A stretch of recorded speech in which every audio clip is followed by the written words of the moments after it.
and welcome back to the Glen Alex Show. Our mission is for you to be joyful, connected, confident, and complete. The life experience we call Wellth, Wellth, which is health plus other riches. I'm Glen Alex, author of Living in Total Health, clinical social worker, and the Wellth Coach. My life's work is about health because healthy people are more genuine, are more loving, and are more giving. And physically, mentally, emotionally, and spiritually healthy people do not intentionally harm self or others. Please let that sink in and consider all the strife and drama and chaos and terror that's going on in the world today. That stuff is not perpetrated by physically, mentally, emotionally, and spiritually healthy people. Instead, it's the unhealthy people with voids in their lives that are attempting to fill their emptiness by harming others. So please join me on this journey to be your healthiest self so we can make humanity the best it has ever been. Let's do this. Create your best health in 2021 with Glen's special limited coaching offer. Simply buy a new copy of Living in Total Health from Glen's Amazon distributor, book CH148. Then send Glen a copy of your receipt to schedule your free 30-minute consultation to address and identify barriers to your optimal health. Again, the purchase must be made from Glen's Amazon distributor, book CH148 only. Please see the link below. Looking forward to working with you. Everyone, please help me welcome my guest, Sheri Hedlund. I've worked with her with professional tennis players. I think she's absolutely amazing. And the Glen Alex Show, each episode focuses on a different aspect of health. And so I wanted to bring Sheri in because she is an expert in hydration. So Sheri, welcome to the Glen Alex Show. Thank you very much, Glen. I appreciate being here. Oh, I appreciate you making time. Truly, truly. You're welcome. So can you introduce yourself? Tell us a little bit about who you are and what you do. My name is Sheri Hedlund. I'm a certified athletic trainer, a true blue Buckeye. My career path, I've basically done athletic training since I was in college with a little side job of roofing and hoddieing and Nordstrom travel. And otherwise, I worked in the clinics for 16, 17 years. I taught high school. I worked in the NBA and the WNBA and on the WTA tour for 11 years, and then with USTA. So lots of tennis since 1997. And I love what I do because of people like you, Glen. Well, you're very sweet to say that. And I will let everyone know that I've watched you interact and treat professional athletes, and I'm always amazed at how calm you are with them, how honest you are with them, and just how loving you are with them while you get sometimes negative points across to them. So I really admire how you communicate with your athletes. Thank you, Glen. I appreciate that a lot. Thank you. You're very welcome. You're very welcome. Okay, so let's get to it. Okay. Tell everybody what hydration is and why it's important. Well, hydration is how our body, how it actually stays alive. So through water and through its interaction with electrolytes, it's what lubricates our system. It's what keeps our joints moving. It's what keeps our organs moving. And it's what helps us participate in life at the highest level. Okay. I had read somewhere that water is pretty much the only nutrient that is used in most body functions. That is correct. Okay. So and we're made up of 50 to 60% water, our body is. Okay, so it's absolutely essential. Yes. Okay, so what happens when someone doesn't get enough water or electrolytes?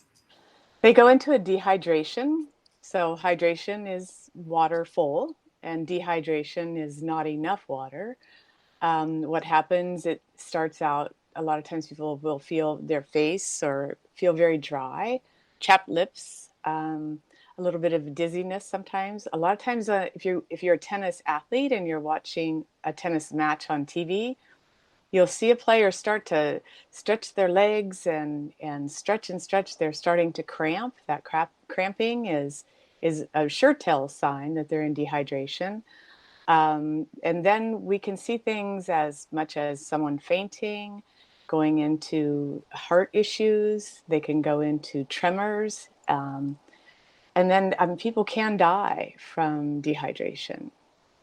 Okay, that's pretty serious. Very, yeah. Okay, so how can just a regular person tell how hydrated they are? Well, for me, the telltale sign is the pee test. So when you go to the bathroom and you pee, just take a look at the color of your urine. And so we want it light yellow to almost clear. And that your body is telling you that you have enough water and that your system is hydrated. If it's medium to dark color, then a person needs to drink a lot more water.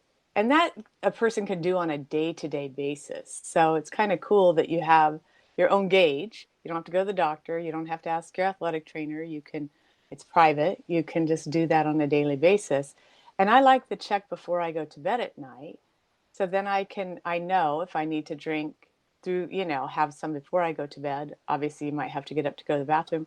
And then first thing in the morning. And so that way I'm cued in to what I need to do as far as how much water I need to intake throughout the day. Okay, well, that sounds pretty simple. It can be, but also it can be difficult. Some people don't like the taste of water. So my grandpa used to say it'll rust him inside. It'll rust his joints. And so we had to find alternatives for him to drink. And a lot of athletes do not like the taste of water. And so we use lots of flavored waters. We do everything we can because without the proper hydration, an athlete cannot perform at their top level, period. Nor can an amateur athlete. So if you want to play well, the first line is to be well hydrated.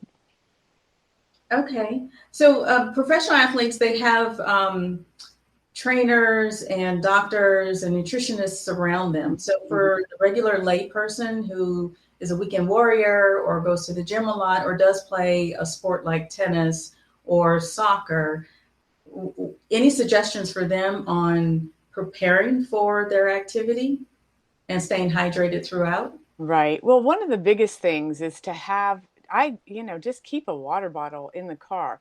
But like in Las Vegas, don't take a plastic water bottle in your 90 to 100 degree heat. We use the Hydro Flask. The stainless steel one? Yeah, a stainless steel, put some ice in it and just leave it in the car. So you've got something to sip on. The other thing is to try to make it a lifestyle. I mean, if you know that you have that extra hour and you're going to hit the pitch, you're going to hit the courts, that you are at least that portion is prepared. So you hydrate just on a daily basis. The other is to have a protein bar with like a high carb, medium protein. Try to get a lower sugar. And that also helps just with recovery, but also helps with your stamina on the court, along with the hydration. Okay. But for those who aren't up to the daily lifestyle thing yet, okay. If, say, I have a tennis match coming on Saturday, today is Monday, I have a match coming on Saturday, how soon would you suggest I start preparing and hydrating for my competition? That's a great question. You want to make sure the night before your competition is that your urine is almost clear. So that probably means a good 48 hours prior to that. So 48, 72 hours, sometimes even starting on Monday doesn't hurt because then your body can adjust to how that feels to be fully hydrated if you're a person who doesn't hydrate normally on a daily basis. So. Okay. I'd like that, to make sure your urine is clear the night before. Right. And that does seem like such a simple measuring stick because you urinate every day, hopefully. Right. If you don't, then you're dehydrated. That's another, something else is going on. And it is private. So you don't run the risk of embarrassment or shame or anything like that. So I really like the urine chart thing. And I actually have a urine chart in my latest blog, What Water Matters on glenalex.com. So thank you for bringing that up. You're welcome. And I did read the blog, and it is very good. It's very worth reading. And the chart is it's great. We hang those in the locker room with professional tennis, so the athletes can take a quick peek and see exactly where they are without the athletic trainer or physio looking over their shoulder. Right. Just share a quick story with us about an athlete who dehydrated during competition.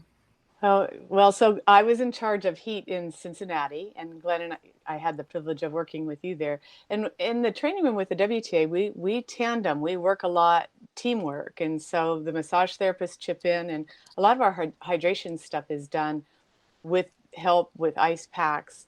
We had a young athlete who, so my job was to go through the courts every morning, make sure the ice, everything was prepared. And then I was to get a bathing pool so we can plunge somebody in the pool should they overheat.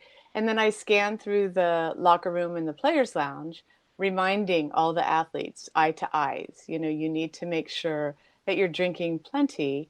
It's 99 degrees and over 100% humidity. It's very, very hot out. And I had one young one who said, "Oh, don't worry about me. I don't do that." And I said, "Well, there's always a first time. It's not going to be my first time." Lo and behold, we get the court call. I'm like, Glenn, we need the electrolyte drink. And so she came in and she put both hands up and she said, "No, not you." She was the one who declared to us that she would not overheat, that she was immune to that. Quick hard lesson that she learned, because it did set her back a couple of days. It was pretty severe.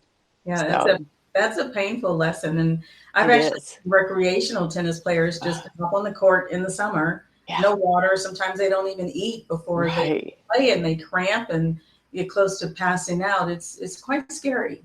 It is. And and what you're speaking about, sometimes that can progress so quickly that you go kind of like, oh, I'm kind of hurting and maybe laughing a little bit, to lying on the court and not doing well at all. Sometimes that is a 911 call. And so it can go really rapidly.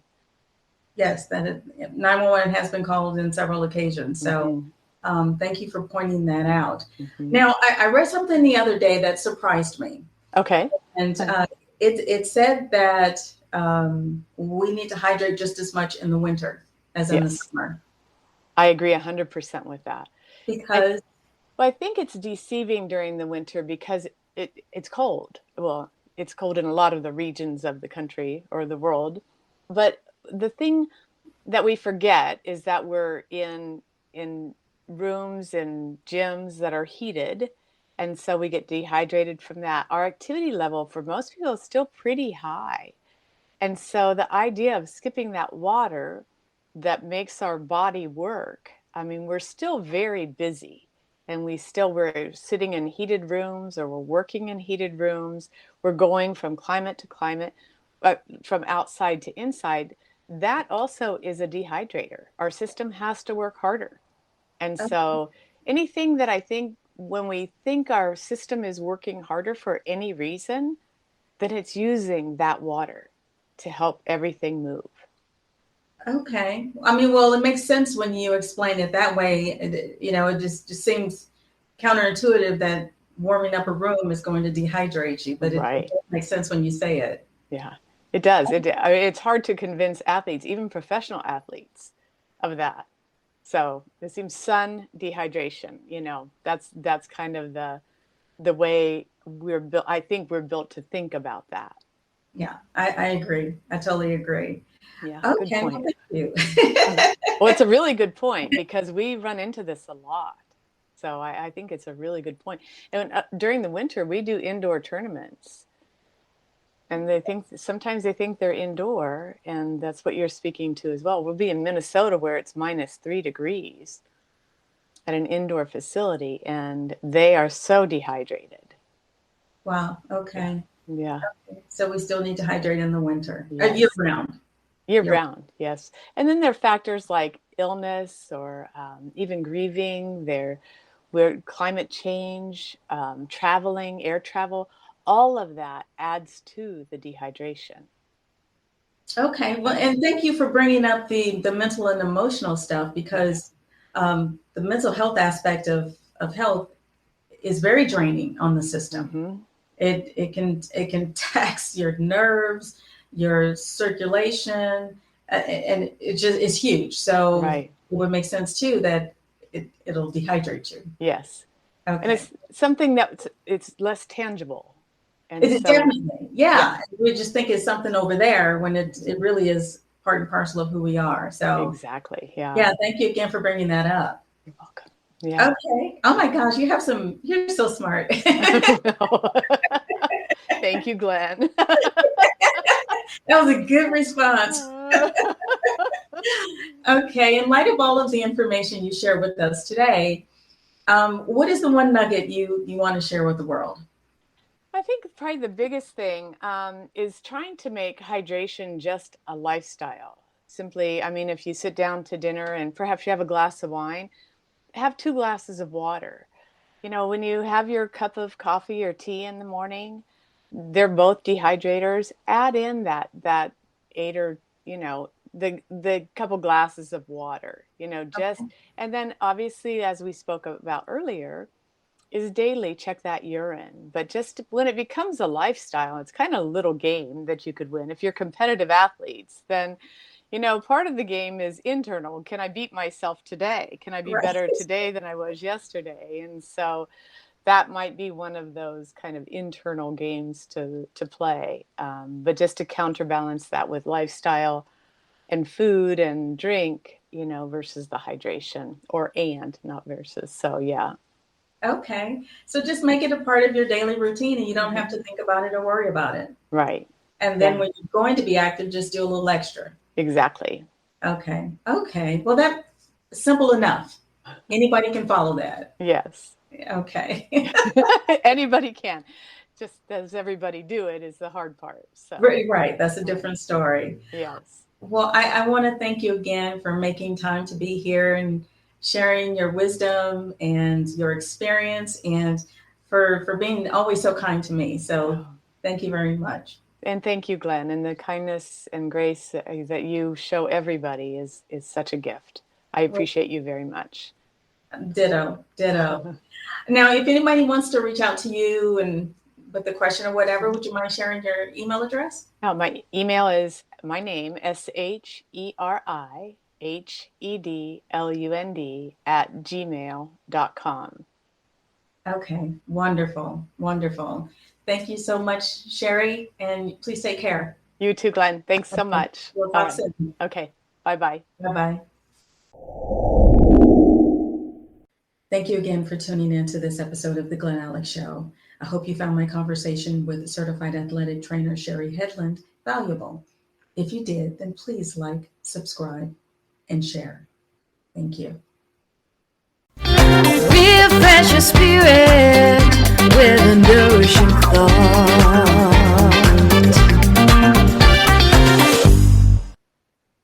Please allow me to leave you with this nourishing thought. Basketball great Steph Curry said, drinking water is essential to a healthy lifestyle. It doesn't get much simpler than that, folks, and that's as clear as it can be. Without water, the body dies. Without hydration, the body dries out. So if you want to be healthy and you want to function at a high level, then you must drink water and you must hydrate. If that is confusing for you and you don't know how to start or what that means, please check out my blog, Water Matters, on glenalex.com. I explain what hydration is. I also share the tips that I use on a daily basis to get water and healthy fluids into my body. I call it the CLASS method. So again, visit glenalex.com for my blog, Water Matters. I also include a urine chart, so you can tell by the color of your urine how hydrated or dehydrated you are and make adjustments for there. And if all else fails, always consult your primary healthcare provider for more information and more direction that is specific to you. And until next time, drink water, hydrate, and be well.